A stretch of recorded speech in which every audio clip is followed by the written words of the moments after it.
Hey guys, it's Christy. Welcome back to my channel. If you're new here, I have a house chicken, a footless rooster, and he is angry today for some reason, so you may hear a rooster in the background as well as my dogs because it's raining today and they're in the house, so you've been warned.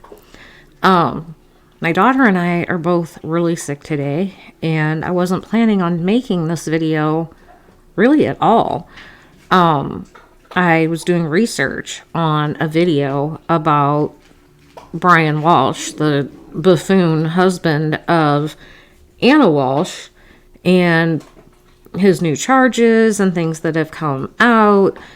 And I started kind of looking into, I like to go back and kind of see, what was going on with a crime victim before whatever happened to them happened. So I kind of started looking backwards into what was going on in Anna's world before all of this happened.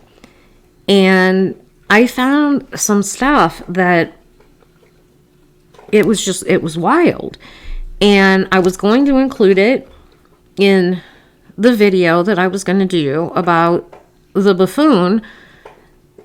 But there was so much that I'm like, well, this just needs a video all its own. So here we are. She was dealing with quite a bit before her disappearance. And I've been saying kind of behind the scenes that if the buffoon had not been seen on video surveillance, that the way this case has kind of come together, it's almost like one of those Gone Girl cases, If you've seen the movie Gone Girl, you know what I'm talking about. It's crazy that he Googled what he did and mistakes that were made. It's almost like it's too good to be true, right? Everything's just coming together too nicely. Had he not been seen on video, I feel like, the defense would have been arguing that he was being set up, that he was being framed, what have you. Because a lot of times in these cases where things do come together so nicely, people think there's no way, and this guy's a con man. So how did he screw up so bad, right? And then when I found out all the stuff that Anna was dealing with, it was like, had the buffoon not been on video, I really think the defense would have used this angle for reasonable doubt in the case against the buffoon. But he was caught on video camera. So we'll see. But she was a realtor or a real estate executive in Washington, D.C. And she had sold on December 29th, she sold a property in Revere, Massachusetts for cash, and was trying to sell her car for cash. She was liquidating assets, and she has a huge, like 2 or 3, I don't remember exactly. It'll be in my next video. A $2 or $3 million real estate portfolio in her name. Brian's name is not on any of her properties. It's all in her name or the name that she used before, which was Anna Nip, I believe. And she's liquidating these assets, and you kind of have to wonder why, right? What was she doing? Why was she trying to accumulate all this cash? And she had bought this mansion, as it's described, in DC for like $1.3 million. I have kind of suspected that her plan was that she may have been leaving Brian and wanting to take the boys with her to DC full time. And that may have been what sparked everything that happened. And the people that lived in, or the people that bought the Revere property said that was her plan. That was that she wanted to move to DC full time. And Brian, he couldn't do that because he was on house arrest for the art swindling that he was involved in. And that's why she was commuting. She was in DC all week and only in Massachusetts on the weekends and holidays. But we'll get into all that in the other video. So now let's look at what she was dealing with for the months before her disappearance up until the time she disappeared. There were a couple of really big scandals going on at the apartment building that she managed in DC. Now, this is a really high-end luxury apartment building. It's called The Crossing, or just Crossing, and it's in Navy Yard, which is like an up-and-coming area. And this is a picture of what it looked like.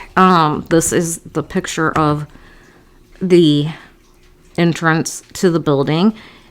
And like I said, it's all very, very nice and luxurious. So,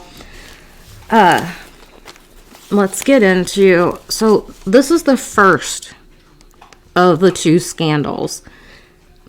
Some residents living in the building she managed fear they aren't getting all the details in a case regarding two men posing as federal law enforcement agents to live there rent-free. Last year, and I'm probably going to screw these two names up, Haider Ali, 36, and Aryan Taherzadeh, 40, pleaded guilty to impersonating Department of Homeland Security officers to live a luxurious lifestyle rent-free in the Crossing building in the Navy Yard. Questions surrounding the strange saga remain unanswered, and some tenants are questioning whether the company and Anna Walshe, by extension, actively avoided sharing certain information with them intentionally. Members of the tenant association in the Crossing building, which houses journalists and government workers in the upstart Navy Yard neighborhood near the Capitol, say they fear that Aryan Taherzadeh and Haider Ali will avoid a full public airing of their actions, and that Walsh's employer, Tishman Speyer, is withholding scandalous details from them.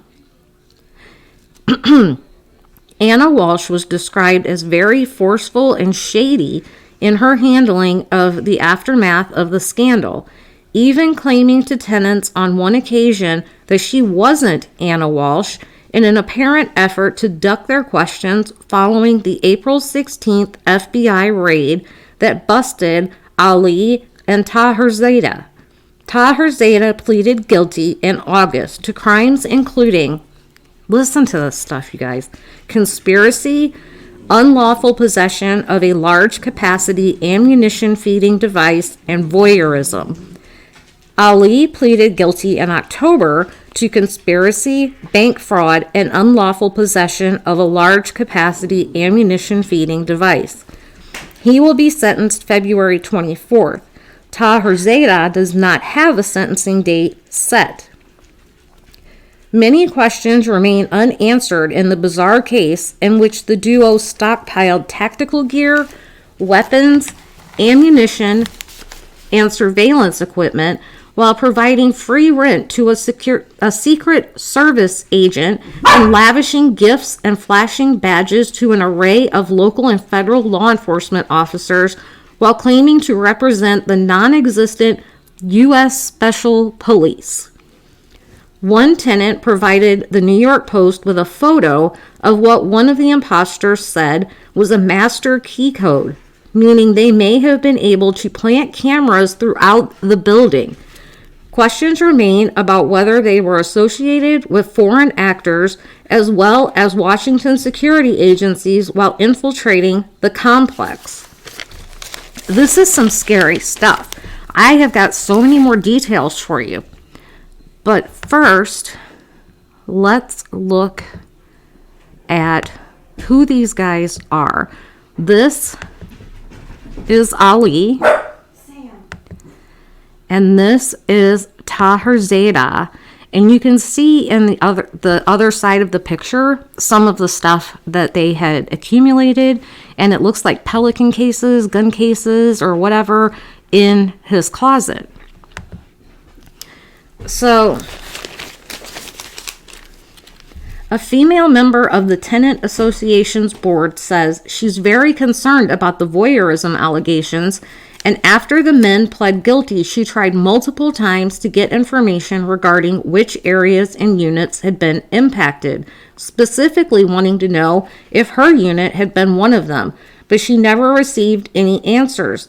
She goes on to say she believes the management team are doing everything they can to avoid sharing any information about the situation at all, even information not covered by an investigation. This makes her believe they are withholding information that could be considerably detrimental to them. I mean, of course you would want to know if somebody had somehow gotten into your apartment and planted a camera. Of course you would want to know that. I understand why she wants answers, but she wasn't getting them. A person who lived in the complex and was close to the two men whom building management leaned on when security issues occurred said he was able to witness much of the infiltration's inner workings. They were able to establish audio and video surveillance in and outside their units, as well as potentially other areas of the property.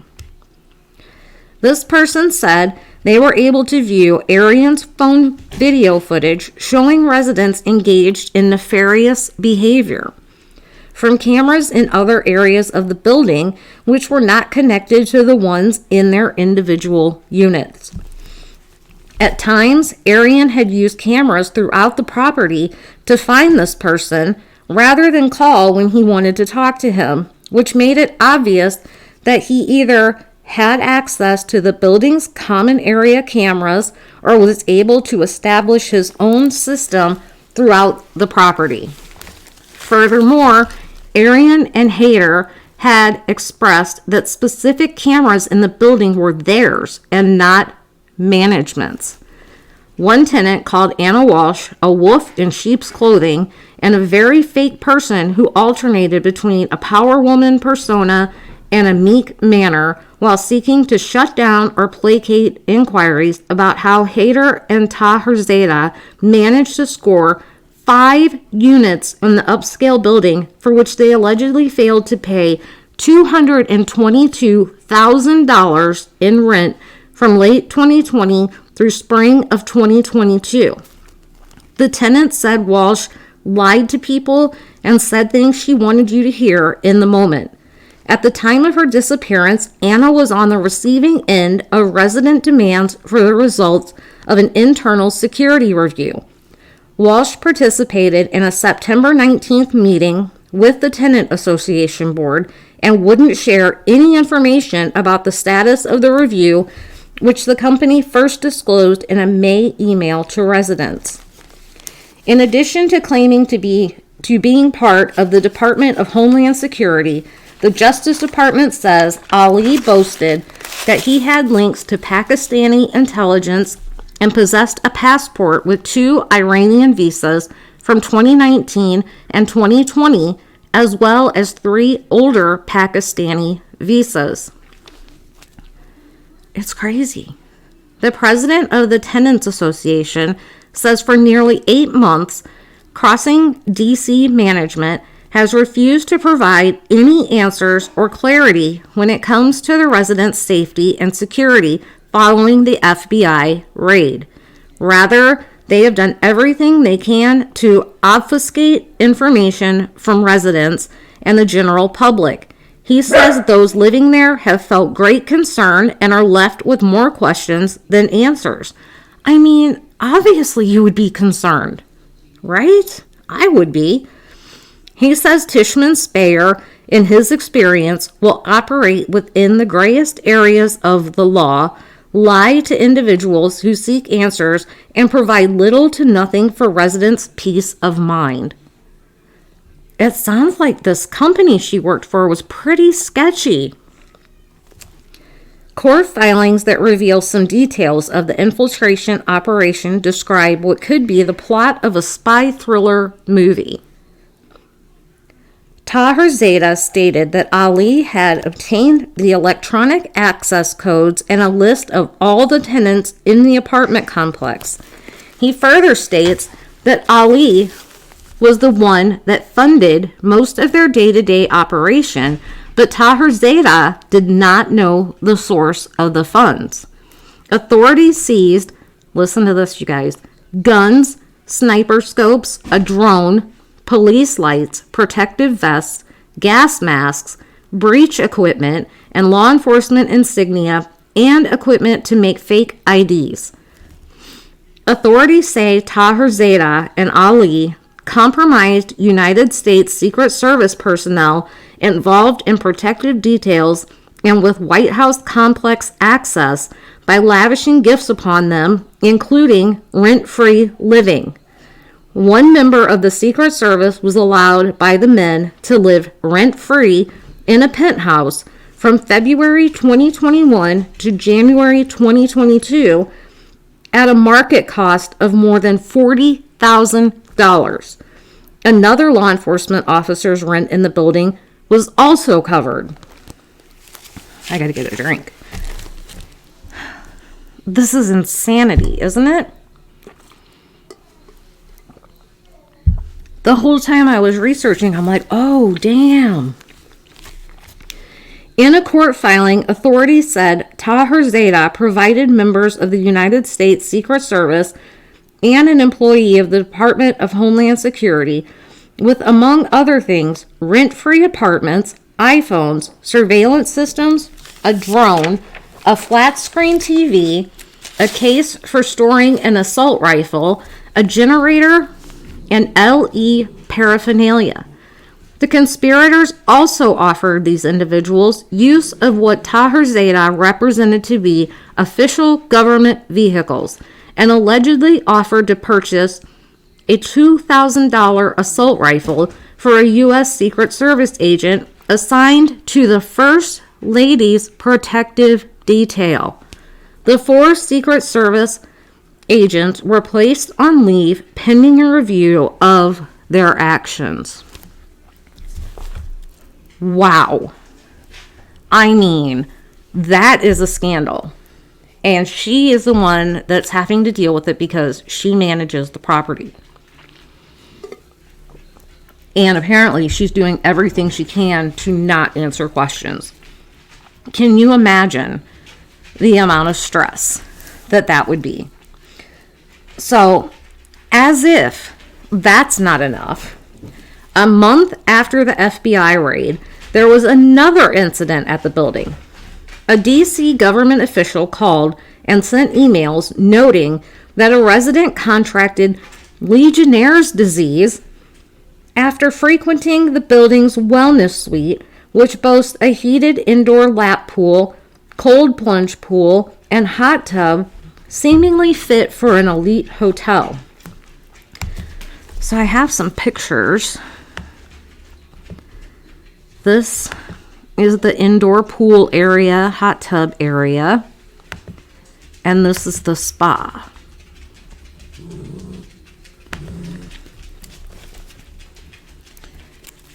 The hot tub's water tested positive for the Legionella bacteria in late October of last year, more than 5 months after the first illness was reported. Tishman Speyer only disclosed the test results to the DC government on November 15th, after a second user was hospitalized. The wellness suite itself was closed on October 20th, with management citing a report of an illness by one of our residents in a cryptic mass email, an apparent reference to the second hospitalization. 4 days later, the Crossing Tenants Association blasted out another mass email saying it had learned an individual was hospitalized due to a confirmed case of Legionnaire's disease, and doctors suspect the Crossing Sauna and Spa as the likely source of the infection. They asked that management close the spa immediately for testing and cleaning and notify other users. Tenants organized among themselves to post CDC flyers alerting neighbors to their exposure to the disease-causing bacteria.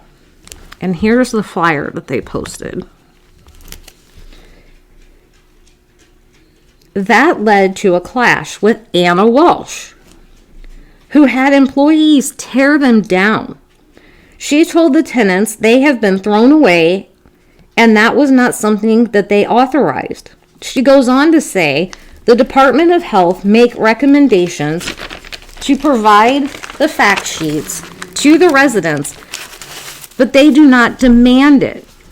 So she said they would not post it all over the building because it's just unnecessary.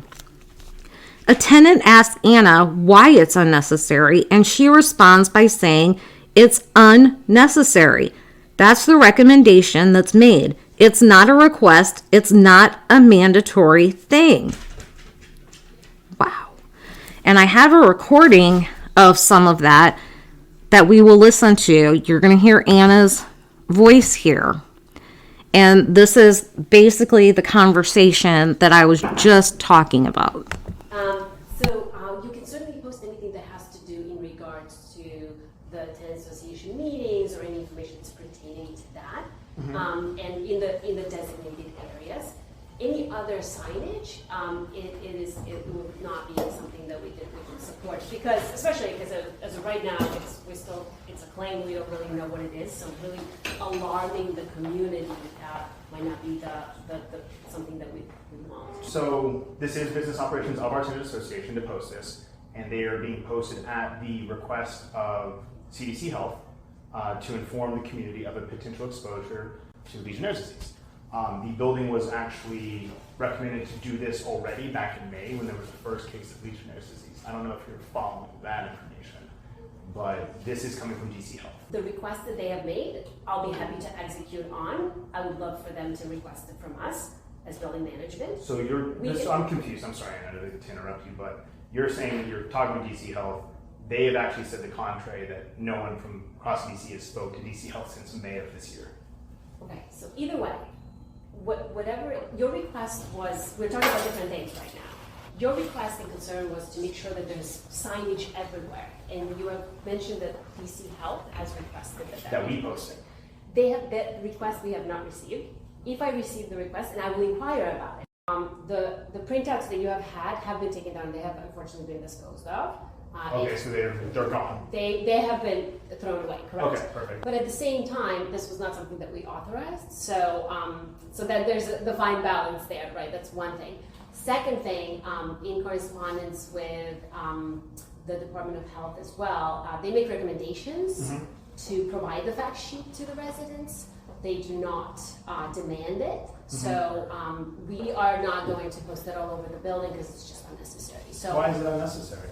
It's unnecessary. That's a recommendation that's made. It's not a request. It's not a mandatory thing. So there is no why violation. Is it unnecessary though? That's just my. All right. Sorry, I got dogs growling. Okay. So, continuing. In a separate encounter on the same day, she says that flyers would be alarming to the residents. She says you can certainly post anything that has to do in regards to the tenant association meetings or any information that's pertaining to that in the designated areas.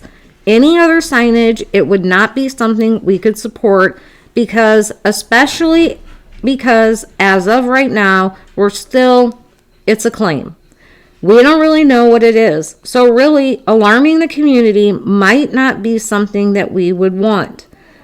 That same day, the building's right to have aquatics facilities open to residents was suspended after a DC Health Department inspection.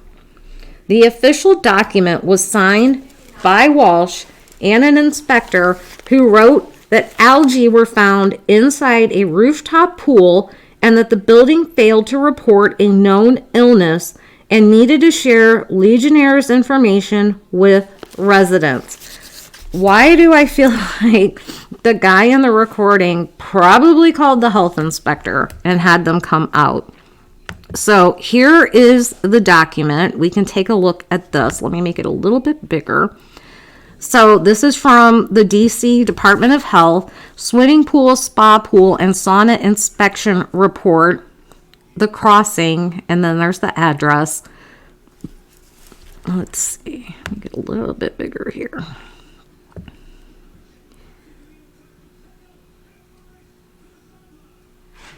No emergency phone number and location posted in the indoor and outdoor pool facility. There is no sufficient timekeeping done by the steam room and inside the sauna. There is no respirator in both pump filter rooms. There is existing algae on the rooftop pool. The facility did not report illness of a patron within 24 hours of the incident. Shares the Legionnaire's disease fact sheet with all the residents. The aquatic facility closed the pool before the complaint inspection photo taken for proof. Consider implementing routine environmental sampling. All items shall be corrected upon reinspection. You may contact the supervisor at, and then there's a name. Please email all corresponding documentation of the deep cleaning upon the indoor pool and incident. Inspector's comments. Summary suspension is being issued for the pool operating in violation 503B of visible algae. The aquatic facility will notify the department of winterizing the pool for completion and will not be in use. And then it's signed by Anna Walshe and the inspector. And then it says this document is amended for the purpose of suspending all aquatic facilities for the crossing at 949 First Street Southeast. Facility shall contact DC Health for inspection. So here is the picture of the rooftop pool that you will find on the website for crossing. This is what they show you. Now I'm going to show you the picture that the inspector took. I mean, you can obviously see the algae, right?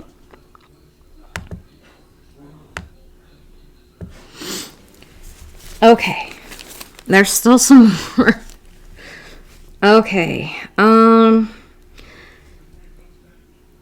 November 8th, members of the Tenants Association crashed an inspection by a visiting DC health official. Despite the official saying she was fine with tenants observing the inspection, Walshe insisted on booting the residents who said they feared building management was trying to conceal information. Walshe said, "We are not looking to hide anything. Residents are not involved in interior type of walkthroughs as such, so this is firm on Tishman Speyer's side." She also said, "We won't be able to conduct the rest of the meeting today if the tenants were allowed to remain." There's no reason to believe that either Tishman Speyer or Walshe only learned of the contagion in late October. Julia Rouse, a DC government epidemiologist, wrote in a May 13th email to building staff that a resident tested positive for Legionella, and during their exposure period, they frequently visited the wellness center at Crossing, where they could have been exposed to Legionella. Rouse urged the building to conduct a deep cleaning of the wellness center, notify residents of their possible exposure, and routinely sample water for testing. That's May 13th, y'all. A follow-up May 31st email from Rouse to building management stressed that 1 out of 10 people with Legionnaire's disease will die and urged action. Legionnaire's is a rare disease and it is potentially deadly. The Legionella bacteria thrive in water between 77 degrees Fahrenheit and 113 degrees Fahrenheit, according to the CDC. It is spread by poorly maintained hot tubs, fountains, and rooftop cooling towers and can cause life-threatening pneumonia. The same bacteria also causes a less severe flu-like illness called Pontiac fever. Ultimately, the DC Department of Health determined there were 2 confirmed cases of Legionnaire's disease, 6 probable cases of Legionnaire's disease, and 30 probable causes of Pontiac fever associated with Crossing building. It's possible other cases went unreported. There are only about 5,000 Americans diagnosed with Legionnaire's disease each year, and there are about 20 U.S. outbreaks per year, according to the CDC. A tenant at Crossing said when DC Health required the Legionella warnings to be posted, the management or leasing agents would remove them so prospective residents wouldn't see the information. All of that is going on in the months leading up to her disappearance. And that's a lot. And then she's also dealing with all of the nonsense of, Brian's situation with being on house arrest and, maybe facing prison time. She's dealing with the fact that she doesn't get to spend the week with her kids. She's got a lot going on, right? A lot. And just imagine the amount of stress she was under, But when I was reading all of this, like I said, it was like, damn. I really feel like the defense would have used that and said, oh no, her disappearance is connected to all the scandals from Crossing. But the buffoon was on video, so that can't be, right? But I just found this all really fascinating, that this company that she worked for, they seem really sketchy. And they kind of play fast and loose with the laws. They're finding the loopholes and doing like the minimum that is required. I mean, if Legionnaire's disease was in your apartment complex, you would want to know. Like, you have the right to know. So if you're sick, you're going to go to the doctor immediately and be like, hey, I could have been exposed to this, before it gets to the point that it could be fatal. But they wouldn't even let the tenants post the CDC flyers, even though the health department emailed in May saying 1 out of 10 people with this die. You need to take action. You need to give these people this information. They still didn't do it. And they didn't want prospective people that might rent from them to see that. And I'm not saying that these decisions were Anna's. You know, it was probably coming from Tishman Speyer, you know, and she was just the messenger, you know, and obviously her actions don't make what happened to her okay by any stretch of the imagination. Nobody deserves that. But I'm simply presenting this to you to give you an idea of what this woman was dealing with. It's a lot. It's a lot. You know, and all that work stuff coupled with all of the buffoon's legal crap. And apparently the mother-in-law didn't like her, and that's like a whole thing that we're going to get into in my next video. It was a lot, you know? She was juggling a lot. And it's so awful what happened to this woman, you know? 39 years old. She's got this huge real estate portfolio on her own, you know, worth millions. And she's the mom of 3 little boys, 2, 4, and 6. And she's kind of doing it all, right? She's got the career, she's got money, she's got the kids, you know. It's amazing. And it feels like Brian just wanted all of that. Like, he didn't want her to take the kids, and he wanted her portfolio because he's not on any of those properties. None of them. It's just her. And the mansion that she bought in DC, it's her name and an investor. Brian's name's not even on this property. This woman, she could have definitely made it on her own, independently, without the buffoon. And I don't think he liked that idea. You know, he wanted what she had. And it's terrible. You know, he's at home on house arrest doing whatever. And she's out there busting her butt, dealing with scandals, dealing with his nonsense. And then he just makes her disappear so he can reap the benefits of what she's working so hard for. It's disgusting. It's disgusting. But I hope you found all of this as interesting as I did. And let me know what you think about all of it. Because like I said, the way everything fell together, had the buffoon not been on video, you know, it almost felt like a Gone Girl thing. Like, there's no way this guy did those Google searches. There's no way he left that evidence in the basement. You know, things like that. You know, it would have been easy for the defense to be like, he was framed, and look at what was going on at this apartment building in DC.